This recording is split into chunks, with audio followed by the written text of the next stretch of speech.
मिला टाइम्स में आपका स्वागत है। मैं असरार अहमद। इस वक्त मैं मौजूद हूं प्रतापगढ़ में, क्योंकि उत्तर प्रदेश में अगले साल विधानसभा का चुनाव होने वाला है।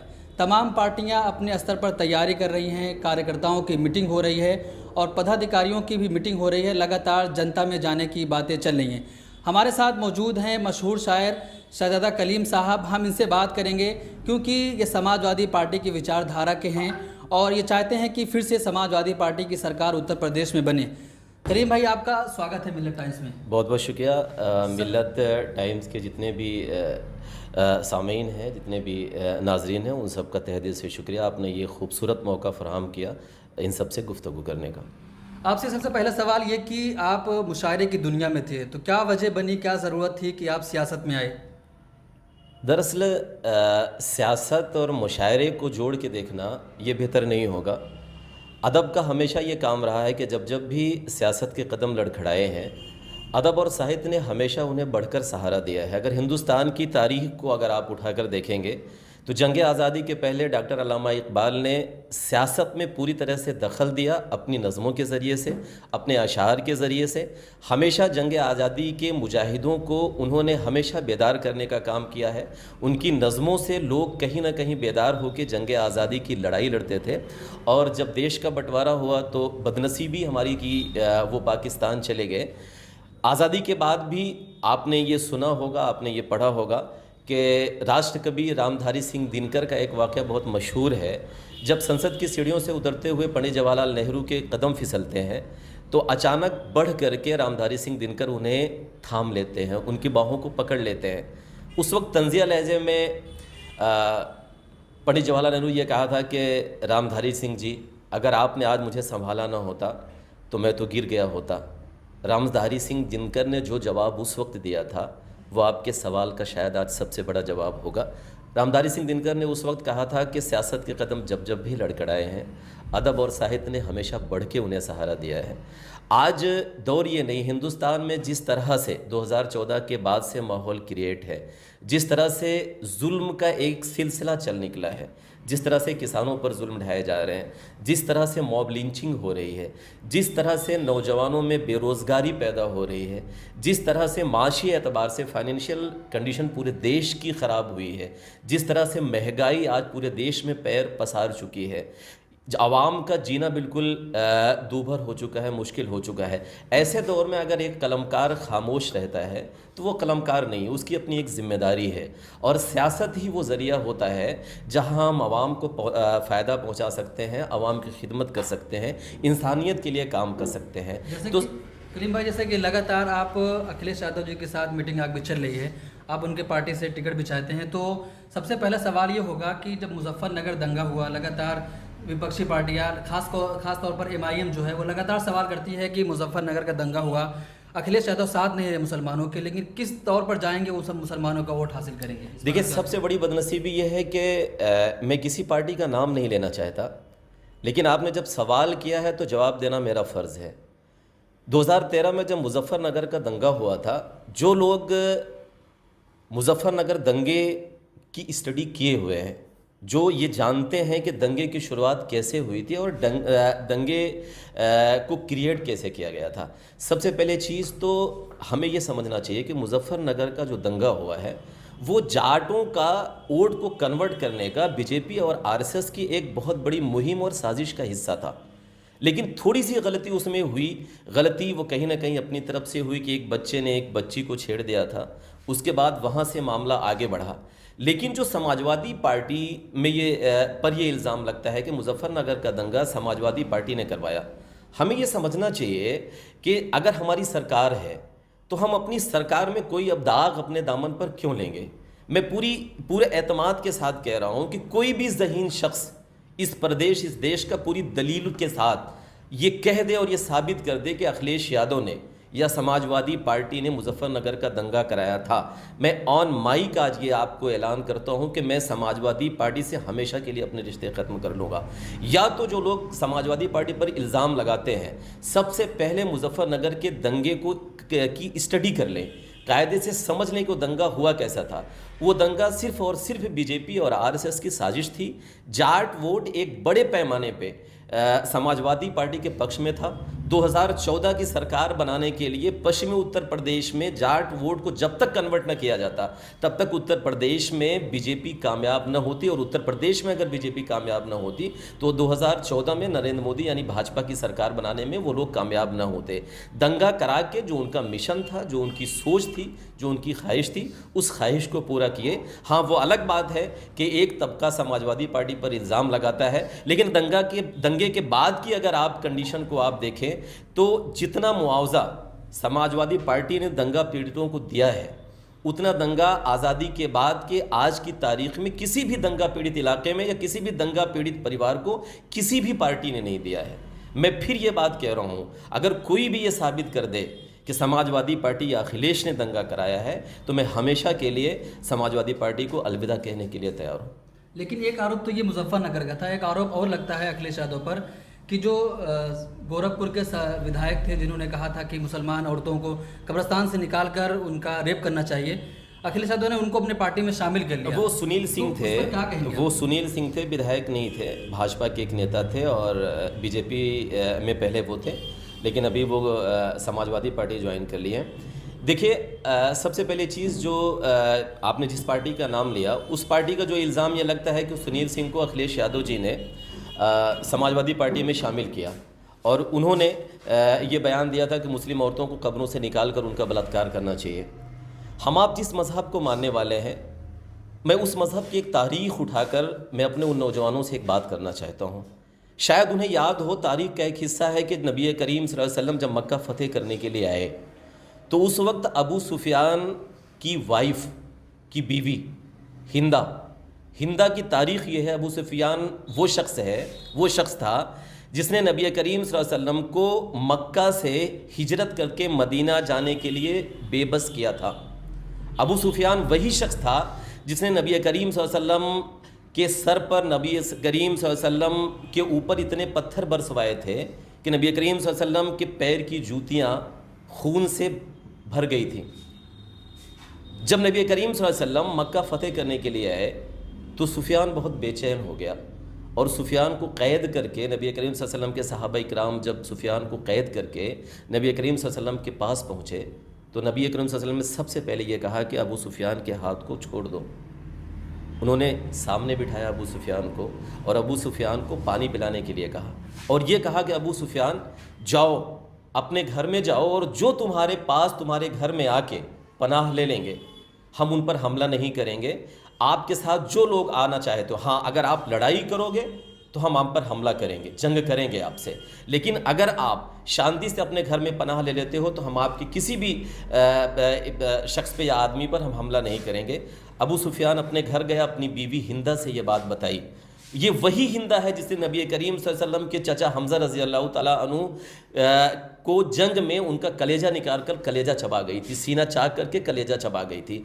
जब मेरे नबी करीम सल्लल्लाहु अलैहि वसल्लम उस शख्स को माफ़ कर सकते हैं जिसने उनके चचा हमज़ा रज़ी अल्लाह ताला अन्हु का सीना चाक करके उनका कलेजा चपाया था, नऊज़ बिल्लाह, क्या हम अपने नबी से बड़े हैं? क्या माफ़ करने की जो क़ुव्वत है हम में हमारे नबी ने हमको नहीं सिखाया था? अगर एक सुनील सिंह ने यह बयान दे दिया तो हमें भी माफ़ करने की कहीं ना कहीं अपनी जो क़ुव्वत है उस क़ुव्वत को बढ़ाना चाहिए, क्योंकि हमारे पास अभी इस वक्त मुखालिफ या कह लीजिए कि जो जालिम हुकूमत है उत्तर प्रदेश या इस सेंट्रल गवर्नमेंट की, उसके ख़िलाफ़, उसकी आइडियोलॉजी के ख़िलाफ़ लड़ने के लिए समाजवादी पार्टी से बेहतर ऑप्शन हमारे पास कोई नहीं है। इसलिए हमें लेकिन लगातार मुसलमान दूसरे को नेता बनाए, कभी अपने को नेता नहीं माने, लगातार उनको ठगा गया हर पार्टी की तरफ से, जिसको भी आप देखेंगे। तो इस वक्त मुसलमान ऐसे जगह फंस चुका है कि अब ये तो अपनी क़यादत मजबूत करे या कि जो उनके नेता थे फिर से उन्हों को वोट दे। तो आप इस पर क्या कहेंगे? मुसलमान मुझे हंसी आ रही है, आपकी इस सवाल पे हंसी आ रही है। मैं आपसे जानना चाहता हूँ, हिंदुस्तान में सरहद है कोई? हिंदुस्तान में कोई सरहद है? नहीं है। तो ये सवाल कहाँ से उठता है कि किसी गैर को हमने अपना नेता माना, अपने को नेता नहीं माना? जब देश आज़ाद हुआ तो उस वक्त सिर्फ और सिर्फ दो ही पार्टियां हुआ करती थी, मुस्लिम लीग और कांग्रेस।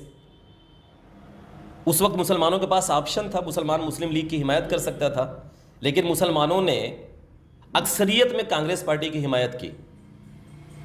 लेकिन क्या कांग्रेस पार्टी गैर थी? सबसे पहले मीडिया को ये सवाल करेक्ट करना चाहिए कि किसी अपने को नेता बनाए। अपने से मुराद क्या है, मुझे ये पहले डिफाइन करके बताया जाए। एक पार्टी विशेष की तरफ से लगातार ये कहा जा रहा है कि अपनी क़यादत मजबूत की जाए। हमने दूसरों को नेता बनाया कि अब वक्त आ गया है, अब समय आ गया है कि अपनों को विधानसभा में पहुंचाया जाए। तो मैं आपकी उसी बात को तो मैं काउंटर करना, अपनों से मुराद क्या है मुझे वो बताइए ना आप। जैसे कि आपको मिसाल के तौर पर बता दूं कि AMIM कहती है कि अपनी क़यादत मजबूत करेंगे हम, कि अपने भाई लोग होंगे, अपने मुसलमान होंगे, हम उनको कुरान पाक का सबसे पहला जुमला जो कुरान को तरतीब दी गई है, कुरान पाक जब शुरू होता है तो सबसे पहला लफ्ज़ होता है अल्हम्दुलिल्लाहि रब्बिल आलमीन। वहाँ ये नहीं कहा गया है कि अल्हम्दुलिल्लाहि रब्बिल मुस्लिमीन।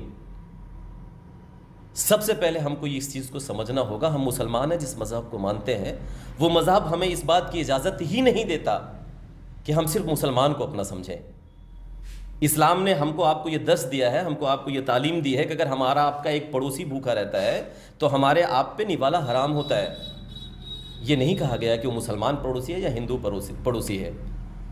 हम जिस मुल्क में रहते हैं उस मुल्क की हिमायत करना, उस मुल्क से वफादारी करना, ये हमारे इस्लाम का एक अरकान है, हमारे इस्लाम का एक रुकन है। अगर हम अपने मुल्क से वफादारी नहीं करते हैं, अपने मुल्क से गद्दारी करते हैं, मुझे जिस लफ्ज़ को नहीं इस्तेमाल करना चाहिए यहाँ, अगर हम अपने मुल्क से गद्दारी करते हैं तो ये हम इस्लाम से खारिज हो जाते हैं। जब तक हमारी शरीयत में मदाखलत न हो तब तक हमें अपने कॉन्स्टिट्यूशन, अपने आइन को मानने का पूरी तरीके से इस्लाम ने हुक्म दिया है। जब इस्लाम ने हमें इस बात का हुक्म दिया है तो हम अपने देश में रहने वाले नागरिकों या आवाम के बीच में अपना और पराया की सरहद कहाँ से खींच देते हैं। सबसे पहली चीज़, मैं जो लोग ये इल्ज़ाम लगाते हैं मैं उनसे ये सवाल करना लेकिन आप क्या कहेंगे 2022 के चुनाव में मुसलमान किसको वोट दें? मुसलमान, फिर लफ्ज़ मुसलमान, ये बड़ा पेचीदा सवाल है। आपको क्या लगता है कि मुसलमान समझदार नहीं है? इस देश का मुसलमान बहुत समझदार है और आने वाले वक्त में वो खुद तय करके बता देगा। जिस तरह से बिहार में मुसलमान ने समझदारी दिखाई, जिस तरह से पश्चिम बंगाल में मुसलमानों ने समझदारी दिखाई, इंशाल्लाह 2022 में भी मुसलमान पूरी समझदारी के साथ, मुसलमान समझ रहा है कि उसका मुस्तकबिल क्या है। बहुत पार्टियाँ आई, बहुत भीड़ इकट्ठा की, बहुत नारेबाजियाँ हुई, लेकिन आखिर में कितने वोट कन्वर्ट हुए, ये एक तारीख़ है। इस हिंदुस्तान की एक तारीख़ है, इस उत्तर प्रदेश की एक तारीख़ है। वक्त तय करेगा कि मुसलमान कहाँ जाएगा। लेकिन आपकी पार्टी जो अखिलेश यादव की पार्टी, लगातार ये इल्ज़ाम लगता है कि जो मुस्लिम नेता थे जब बड़े बन गए, पार्टी को बहुत ऊंचाई तक ले गए, तो अब उनको साइड लाइन कर दिया गया। जैसे कि मिसाल के तौर पर आज़म खान साहब को ले लीजिए, अभी वो जेल में है लेकिन अखिलेश यादव उनके लिए नहीं बोलते हैं। आज़म खान की सबसे करीबी या आज़म खान के सबसे करीबी कौन हो सकते हैं? उनके परिवार के। हमारा आपका सबसे करीबी कौन होता है? हमारी आपकी माँ होती है। अगर हमारी आपकी माँ हयात नहीं है, इस दुनिया में नहीं है, तो हमारी आपकी बीवी सबसे हमारी अजीज़ होती है, सबसे करीबी होती हैं। क्या आज़म खान की बीवी झूठ बोल सकती है? इस बात पे एतमाद है, आज़म खान के एतबार से बिल्कुल नहीं बोलेंगी। आज़म खान की बीवी उनकी शरीक हयात है, उनकी ज़िंदगी की शरीक हयात है। आज़म खान के जेल जाने के बाद और जब आज़म खान की बीवी जेल से रिहा होकर आई तो उनका स्टेटमेंट आपने सुना होगा, उनका स्टेटमेंट आपने पढ़ा होगा। उनका स्टेटमेंट ये था कि समाजवादी पार्टी ने पूरी तरीके से हमारा साथ दिया, समाजवादी पार्टी के ज़िम्मेदार अखिलेश यादव ने पूरी तरीके से हमारा साथ दिया, हमारे परिवार की देख रेख की। जब आज़म खान की पत्नी शरीक हयात ये बात कह रही हैं, तब अगर कोई दूसरा इस प्रदेश का किसी पार्टी का ज़िम्मेदार या किसी पार्टी का कारकुनान अगर ये बात कहता है तो वो सिर्फ़ और सिर्फ वोट बैंक की राजनीति कर रहा है और कहीं ना कहीं समाजवादी पार्टी के वोटरों में सेध मारना चाह रहा है, इसके अलावा कुछ भी नहीं है। तो क्या आपको 2022 विधानसभा में कहीं से आपको टिकट मिल रहा है? आप विधानसभा चुनाव लड़ेंगे? देखिए, वक्त आने पर बता देंगे तुझे है आसमां, हम अभी से क्यों बताएं क्या हमारे दिल में है। इलेक्शन लड़ना मेरा मकसद नहीं है। मैं अक्सर एक बात कहता हूँ, मेरी उस बात से पता नहीं लोग मुत्तफिक है या नहीं है। हमारी जो आइडियोलॉजी है काम करने की, वो आइडियोलॉजी ये है कि हुकूमत या एमएलए एमपी का जो इलेक्शन होता है ये लोगों के बीच, आवाम के बीच और इंसानियत के बीच इंसाफ करने का मामले के लिए होती है। हमें जो इलेक्ट किया जाता है, हमें जो चुना जाता है, इंतखाबात में, इलेक्शंस में, वो हमें इंसाफ करने के लिए चुना जाता है, हमारे रसूख और अपनी शोहरत के लिए नहीं चुना जाता। मेरा मकसद बिल्कुल ये नहीं कि मैं एमएलए या एमपी का इलेक्शन लड़के अपनी शोहरत को बढ़ाऊं। हमारा मकसद बिल्कुल ये नहीं है कि एमएलए या एमपी के इलेक्शन को लड़के मैं अपना रसूख बढ़ाऊं। हाँ, मैं पार्टी के लिए काम करना चाहता हूं, और इसलिए पार्टी के लिए काम करना चाहता हूं क्योंकि 2022 की ये मांग है देश की कि अगर 2022 में हम बीजेपी और आरएसएस की आइडियोलॉजी को रोककर समाजवादी पार्टी की एक अमन परस्त सरकार बनाने में कामयाब हो जाते हैं तो इंशाल्लाह 2024 में हम लोकसभा के इलेक्शन में भी कहीं ना कहीं कामयाबी पाने में इंशाल्लाह कामयाब होंगे। हमारा मकसद अभी ये है कि हम पार्टी के साथ जुड़ के प्रदेश और देश के अवाम को बेदार करके नौजवानों को ये समझा सकें कि नहीं, देश का मुस्तकबिल जिस बात पे तय करता है आपको उस सिमत में काम करना है, आपको भटकने की ज़रूरत नहीं है।